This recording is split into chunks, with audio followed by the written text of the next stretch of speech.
As an Oklahoma State guy, what has Rickie meant to you, and then especially in inspiring the putter?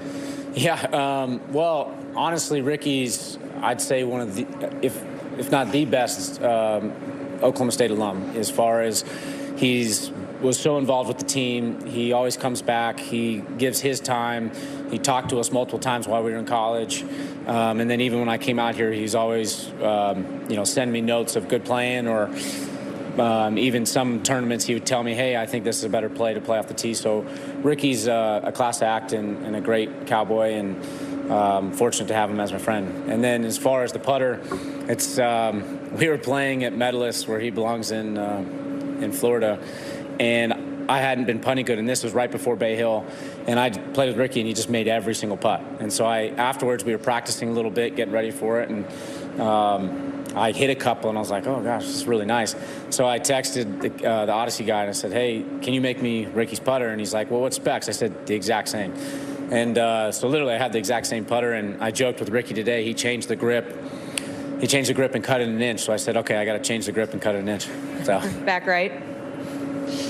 Hi, Wyndham. Take us back to your childhood as a very young golfer. You're out there, you're with your buddies, with your friends, you're lining up a putt, dreaming of winning the sport's biggest prizes. What, for you personally, what was that dream?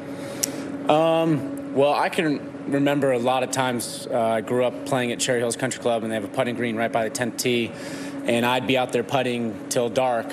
And yeah, you do that. I mean, you have putts just like I did on 18, where you can half see it, half can't, and no one's out there, and you're just calling out, whatever tournament it is to win. And so I've done it many times. So it's a little surreal to do it. Obviously it's a Saturday, but it's a little surreal to be in this situation. And honestly, I'm just really excited and looking forward to tomorrow and the challenge that it's going to bring. And hopefully it's my day. Left to Dylan. Are you always a big club twirl guy? Because that one on 18 was pretty ferocious. Yeah, you're not the first one to say it. No, I don't twirl too often. The nice thing was I hadn't hit too many good shots in the last, 5 holes, and it was a perfect number, and I knew it was going to be at least somewhere near around the cup. And so, yeah, I twirled it. It was kind of in the moment, and obviously the shot worked out. So, I mean, I'm not one that twirls that often, but when the shot calls for it, I do it. Tomorrow's Father's Day. Just want to know how big of a role your dad played in getting you prepared for a moment like the one you're going to face tomorrow. Yeah, my dad was definitely the one that my mom first took me to play golf, but my dad was the one that really got me into golf. He picked it up just a few years prior to me starting at the age of 3, and every time I'd go golf at a young age was with my dad. There's so many memories of us leaving at 6 a.m., our family on a family vacation, and we'd play golf and come back before noon, and that was the only way my mom would let us do that. And so we had a bunch of there's a ton of memories. And then he took me to tournaments, and my dad played professional tennis, so he's an athlete and he gets it. And so he instilled in me hard work and discipline, and I feel like I get a lot of my fieriness from him, and so he's given me a lot. I mean, my dad is a big reason of why I'm out here. So hopefully tomorrow can be a great Father's Day for him. Front right. You mentioned, you mentioned the darkness. When did that start affecting you guys, and would you like to see earlier tee times tomorrow so it doesn't impact Sunday?